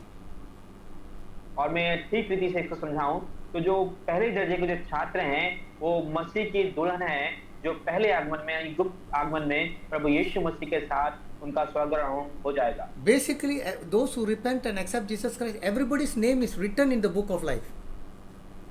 और जिन लोगों ने पापों से मन फिराया है और प्रभु यीशु मसीह पे विश्वास किया है, उन सबों का नाम जो है वो जीवन की पुस्तक में लिखा हुआ है। The first class student who did very perfectly living according to the word of God, they will be taken as a bride. और जो पहले दर्जे के छात्र हैं जिन्होंने हर एक बात को पवित्र शास्त्र की ठीक से पूरा किया है और वो जो है पहले दर्जे के छात्र हैं और उनको प्रभु यीशु मसीह के गुप्त आगमन में पहले ही जब दूसरा आगमन होगा उसमें वो उठा लिए जाएंगे। The second class and the third class are those who are struggling in their spiritual growth. और दूसरे दर्जे के या तीसरे दर्जे के जो छात्र हैं वो हैं जो अपने आत्मिक रीति से संघर्ष कर रहे हैं। Their name is also written in the book of life. उनका नाम भी जीवन की पुस्तक में लिखा हुआ है। But they don't rapture during the first coming of Jesus Christ. लेकिन जब प्रभु यीशु मसीह का गुप्त आगमन होगा तब They have to go through the tribulation period. They have to go through the tribulation period.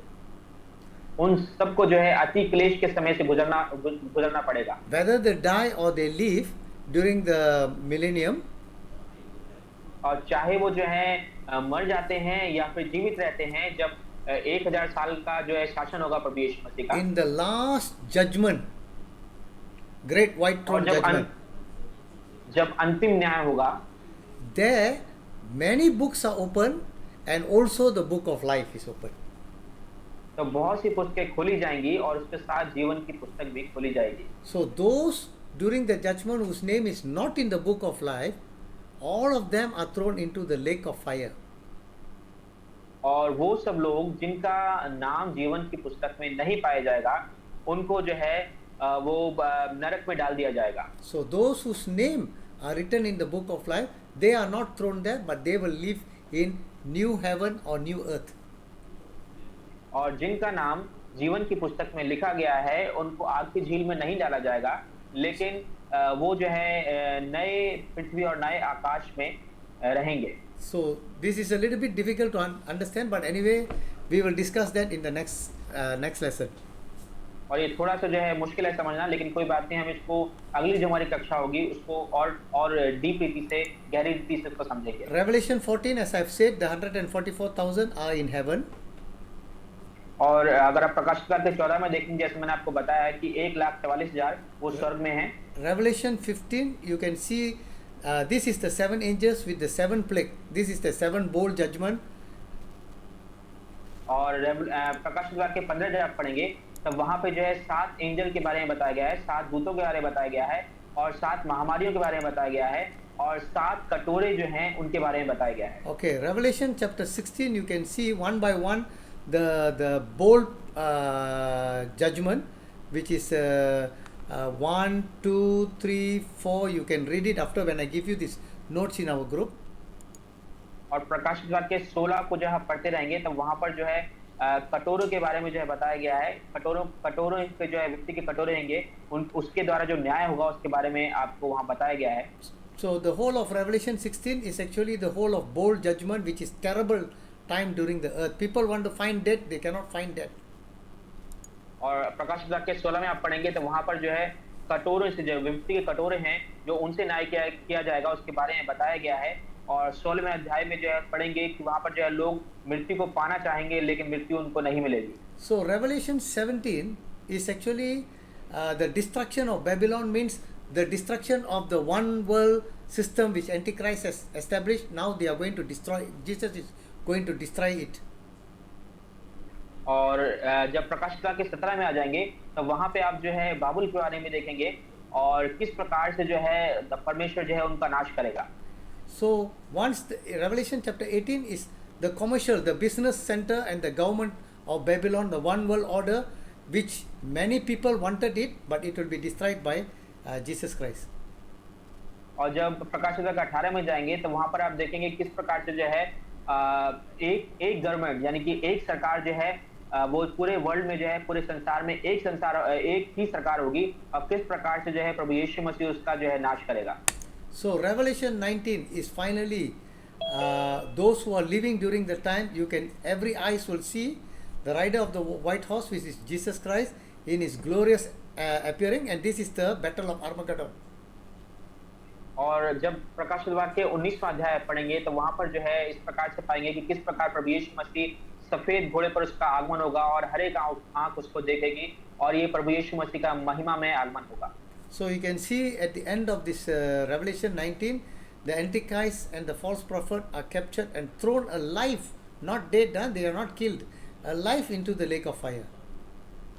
और 19 में आप इस प्रकार से देखेंगे किस प्रकार से जो है वहां पर अर्मगडम की जो है लड़ाई होगी, और उसके बाद जितने भी शैतान हैं, उसके दूत हैं, उनको आग की झील में डाल दिया जाएगा, और वो जीवित ही आग की झील में डाल दिए जाएंगे। So here I want to end here that these are the 7 trumpet in general.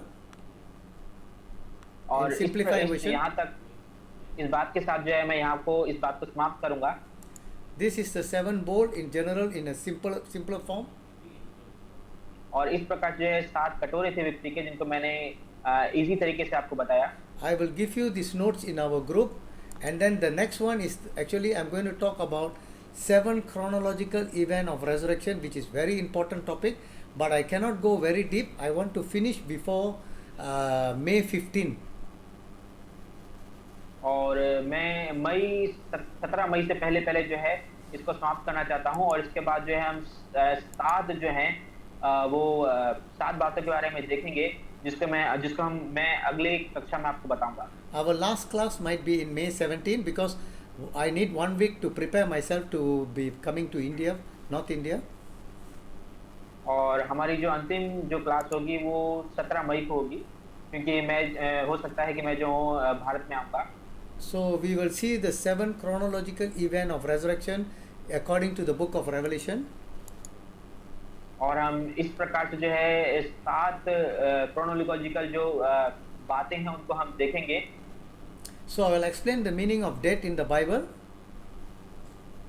और मैं आपको जो है बताऊंगा कि जो मृत्यु है उसका मतलब क्या है बाइबल में। So I will also explain the order of resurrection. Who is first, second, third till the eighth person who are going to be resurrected. और मैं इस प्रकार बताऊं पुनरुत्थान जो है किस समय होगा, पहले किन लोगों का पुनरुत्थान होगा और दूसरे नंबर पे किन लोगों का पुनरुत्थान होगा और तीसरे नंबर पे किन लोगों का जो है पुनरुत्थान होगा, ये एक ऑर्डर में होना चाहिए। In the next class I will explain what happened when a person die. और मैं अगली क्लास में आपको ये भी बताऊंगा कि क्या होता है जब एक व्यक्ति मर जाता है। Body, soul and spirit. शरीर, प्राण और आत्मा। So this is the 7 chronological event of resurrection. और ये जो है 7 प्रकार की जो घटनाएं हैं जो पुनरुत्थान की हैं उसके बारे में पढ़ेंगे हम। Okay, so I'll see you next class for the chapter 8. तो इस प्रकार से जो है हम अगली कक्षा में मिलेंगे अध्याय 8 के लिए। Maranatha and God bless you. I hand over to Vinay. Brother Vinay. परमेश्वर आप सभी को आशीष करे। तो आइए हम अंतिम प्रार्थना में जाएंगे और इसके बाद जो है इस कक्षा का समापन होगा। और मैं विनती करूंगा बहन जॉयस से कि वो प्रार्थना करेंगी और जो है इस कक्षा को हम यहाँ पे समाप्त करेंगे प्रार्थना के साथ।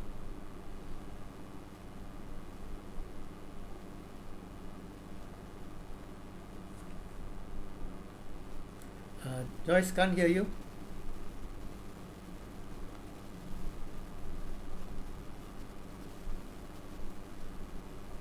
Oh, still can't hear.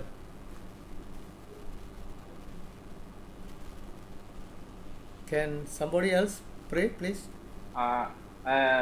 Sanjay भाई आप कर सकते हैं प्रार्थना। धन्यवाद महान परमेश्वर, अनुग्रहकारी दयालु परमेश्वर प्रभु जी, हम आपको महिमा और आदर देते हैं प्रभु जी। धन्यवाद देते हैं प्रभु के लिए प्रभु परमेश्वर, जो प्रभु परमेश्वर आपके दास प्रभु परमेश्वर पास्टर पॉल जी के द्वारा प्रभु परमेश्वर हम तक पहुंच रही है। और प्रभु परमेश्वर प्रभु न सिर्फ ये शिक्षा है लेकिन ये पवित्र आत्मा की आवाज़ है प्रभु परमेश्वर जो हम तक पहुंच रही है प्रभु परमेश्वर। और हम प्रार्थना करते प्रभु परमेश्वर प्रभु जी, आज प्रभु परमेश्वर इस क्लास के द्वारा प्रभु परमेश्वर प्रभु हम में से हर व्यक्ति प्रभु जो इस क्लास में जुड़ा हुआ है आपकी पवित्र आत्मा की सामर्थ से प्रभु हम सब भरे गए हैं प्रभु परमेश्वर। हम प्रार्थना करते प्रभु परमेश्वर प्रभु जी अपने दास को प्रभु परमेश्वर प्रभु जी, प्रभु परमेश्वर और ज़्यादा प्रभु परमेश्वर प्रभु जी अपने आत्मा की सामर्थ से अब उन्हें और ज़्यादा भरिए, ताकि नेक्स्ट क्लास जब होती है प्रभु तब प्रभु हम आपके भेदों को और गहराई से समझ पाए प्रभु परमेश्वर। और प्रभु परमेश्वर प्रभु जैसे प्रभु परमेश्वर इन क्लासों के द्वारा प्रभु हमारे मन प्रभु परमेश्वर नए हो रहे हैं प्रभु परमेश्वर, और प्रभु परमेश्वर प्रभु जी और यूं ही प्रभु परमेश्वर हम प्रभु तेरे आगमन के लिए तैयार होते जाएं प्रभु। हम प्रार्थना करते प्रभु परमेश्वर प्रभु, खास प्रभु परमेश्वर अपने प्रभु परमेश्वर भाई प्रभु परमेश्वर ने प्रभु परमेश्वर प्रभु जी प्रभु परमेश्वर प्रभु विनय के लिए प्रभु परमेश्वर, और प्रभु परमेश्वर जो प्रभु परमेश्वर जिन्होंने अनुवाद किया प्रभु परमेश्वर, धन्यवाद प्रभु परमेश्वर। ये ज्ञान प्रभु आपने दिया प्रभु जी, इससे प्रभु परमेश्वर आपको महिमा मिलती रहे प्रभु। धन्यवाद देते प्रभु परमेश्वर जितने भाई बहन प्रभु हम जुड़े हुए हैं, हम सबको प्रभु परमेश्वर तेरी बातों को सुनने मानने और उन पर चलने के लिए प्रभु जी हमारी सहायता कर, हमें अनुग्रह दे प्रभु जी, ताकि प्रभु परमेश्वर हम किसी भी रीति से आपकी बातों से पीछे ना हटे प्रभु, लेकिन लगातार प्रभु अपने मन में एक सही निर्णय लेते हुए प्रभु परमेश्वर, और प्रभु परमेश्वर एक सच्चा पश्चाताप करते हुए प्रभु परमेश्वर लगातार आपके पीछे चलते रहें। धन्यवाद देते हैं, सब कुछ आपके हाथों में सौंपते हुए ये प्रार्थना विनती खुदावंद यीशु मसीह के नासरी के नाम से मांगते हैं, आमीन।